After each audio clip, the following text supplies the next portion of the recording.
โอ้สบายดีเนาะอ่ามื้อนี้ก็เป็นมื้อสั้นวันดีเนาะข้าพเจ้ามีชื่อว่าอ่ท่านคำใสเจ้เจ้าเนาะเป็นชนเผ่าอิวเมียนมื้อนี้ก็นั่งอยู่สวนนี่แหละเนาะมีเรื่องจะเล่าสู่พ่อแม่พี่น้องแล้วก็หมู่คู่เนาะได้ฟังเนาะนั่งอยู่สวนนี่บรรยากาศก็ดีเนาะเย็นดีอยู่ในสวนมันต้นปีนี้ก็หลุดถึงเนาะเฮ็ดไปแล้วสิมีเรื่องเล่าเรื่องมันต้นให้ฟังมื้อนี้เนาะผู้ใดเข้ามาแล้วก็กด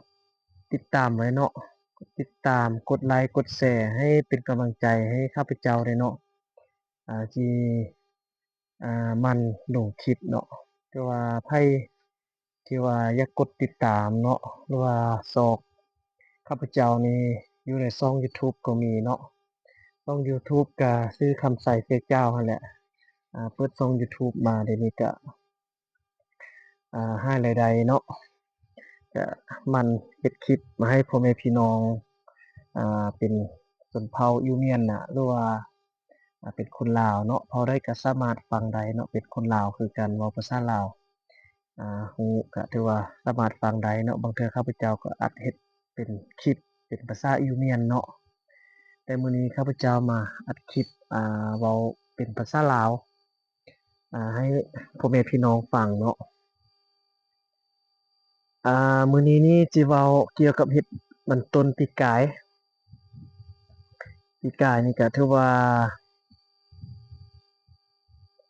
ปีนี้หลายคนก็เก็บเกี่ยวแล้วหมดแล้วเนาะปีนี้บางคนก็ปลูกใหม่บางคนก็ลาบก็มีส่วนข้าพเจ้านี่ลาบแล้วดูมันต้นหยังออกอยู่นี่น่ะลาบว่าย้อนแนวใดลงทุนหมด100ปลายล้านเนาะ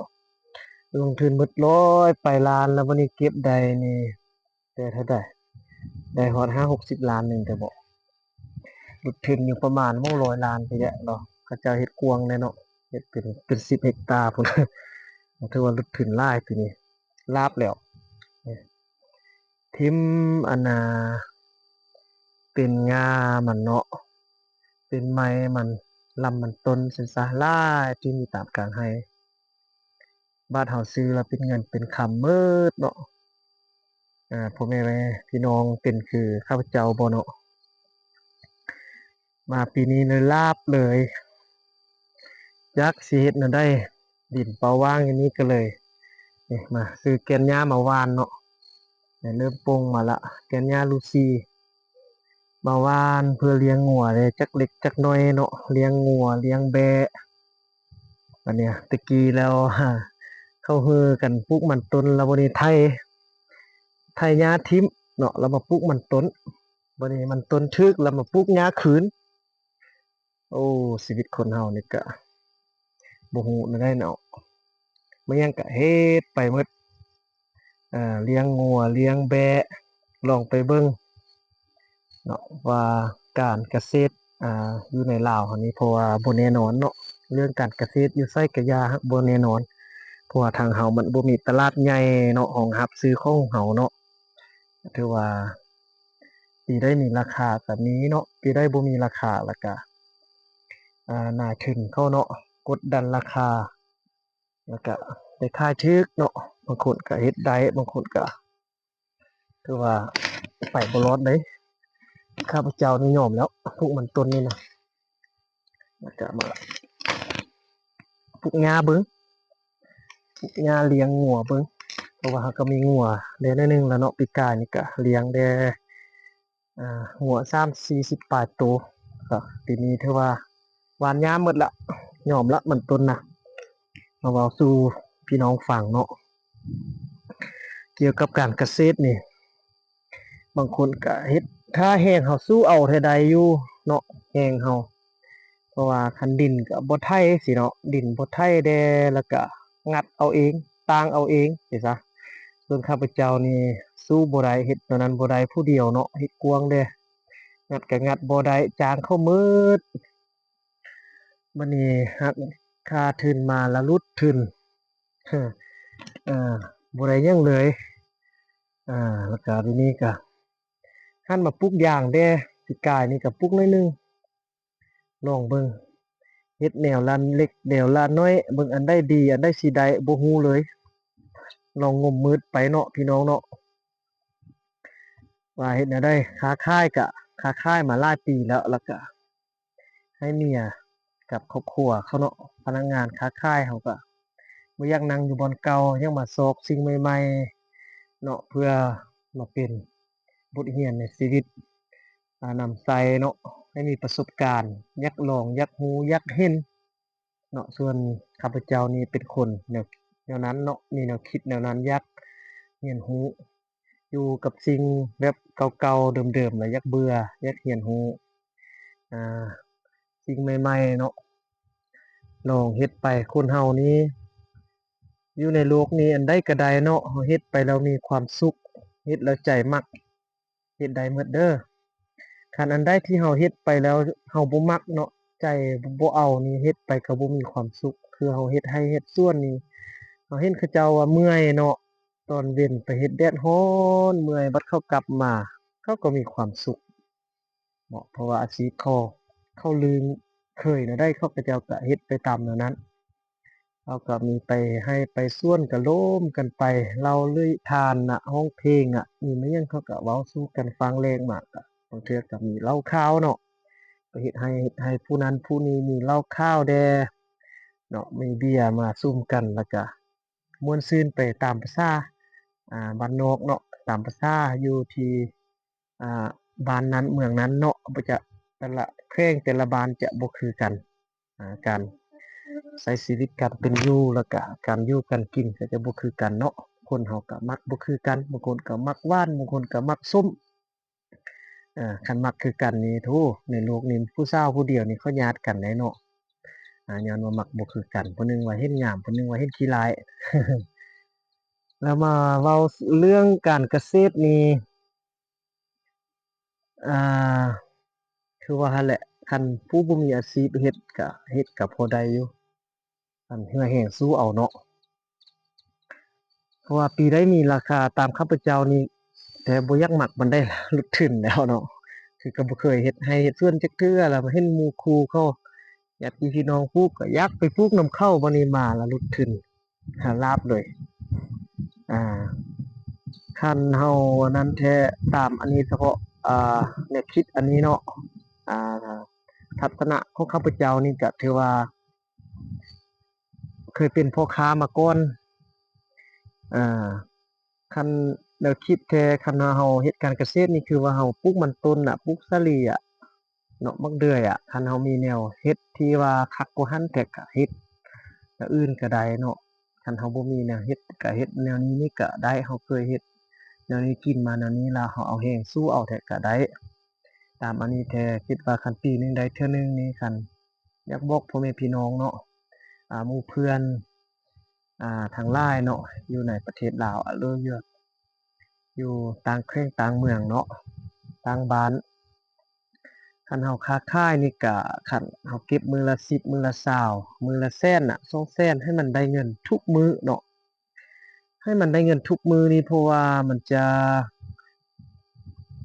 ได้อันน่ะเข้ามามีเงินใช้ตลอดเนาะมีเงินใช้แล้วก็มีเงินเข้าบัญชีเข้าครอบครัวนะได้ตลอดคันเฮาเฮ็ดปีหนึ่งนี่ได้เทื่อเดียวนี่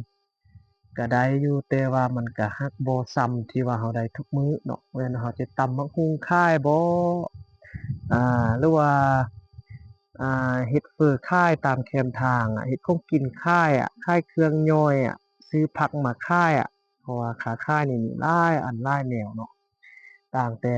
คนมักเนาะคนเขามักบ่คือกันถนัดบ่คือกันอา คันมักตัวใดแล้วเราเฮ็ดไปแล้วมีความสุขเนาะคือว่าข้าพเจ้าเว้าเบื้องต้นหั้นเนาะมีความสุขสบายใจเฮ็ดหยังแล้วมีความสุขเนาะได้แล้วชีวิตคนเราเกิดมาชาติเดียวเดะคนเราคันว่าเรารู้ว่าคือพระพุทธเจ้าสอนเราอะเนาะ ว่ามีกระต่ายเนาะบ่มีกระต่าย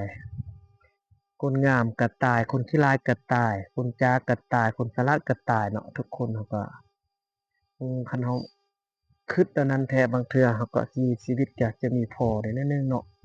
คนเฮานี่มันจะบ่มีพอส่วนหลายนี่เห็นเฒ่าแก่เข้าเซตที่เนี่ยเห็นบ่แฮ่งมี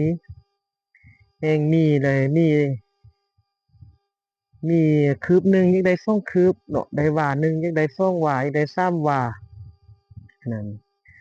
เบิ่งแต่เศรษฐีอเมริกาหั้นแหละอีลอนมัสก์หั้นแหละนี่มันก็บ่เคยพอจักเทื่อมันมีส่ำหั้นแหล้วเป็นอันดับหนึ่งของโลกแล้วเศรษฐีมันก็ยังบ่พอเนาะคนเฮาคันเฮามีน้อยเฮาก็ว่าโอ้เฮาพอใจสิ่งที่เฮามีเนาะพอใจในสิ่งที่เฮาได้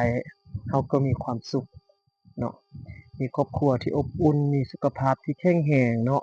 อันดับหนึ่งมีสุขภาพที่แข็งแรงสองมามีครอบครัวที่อบอุ่นลูกเต้าเนาะฟังความผัวเมียกันเข้าใจกันดีมีมักเผ็ดก็กินมักเผ็ดเนาะ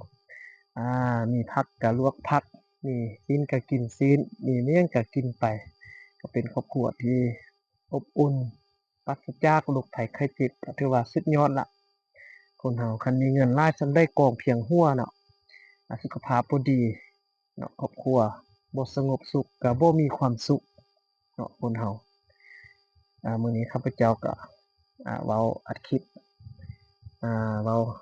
ลงยูทูบเนาะของข้าพเจ้าคำสายเสเจ้ากดติดตามไว้เนาะกดเบิ่งไว้มื้อหน้าข้าพเจ้ามีคลิปมาหยังเนาะที่ว่าออกมาเว้าเนาะมามีความคิดเห็นต่อพ่อแม่พี่น้องเนาะการหาอยู่หากินเฮ็ดไร่เฮ็ดสวนเนาะเฮ็ดนาปลูกฝังเลี้ยงสัตว์ทุกๆอย่างเนาะให้จงเจริญซะเนาะให้จงเจริญ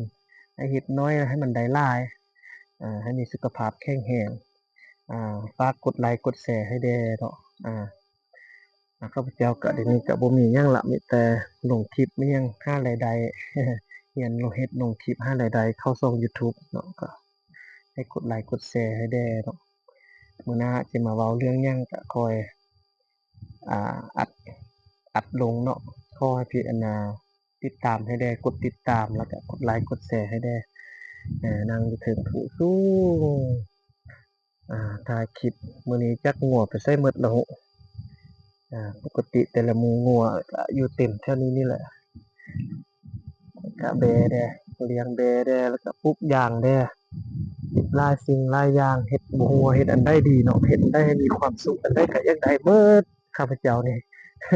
แปลกอยู่บ่คือหมู่อ่า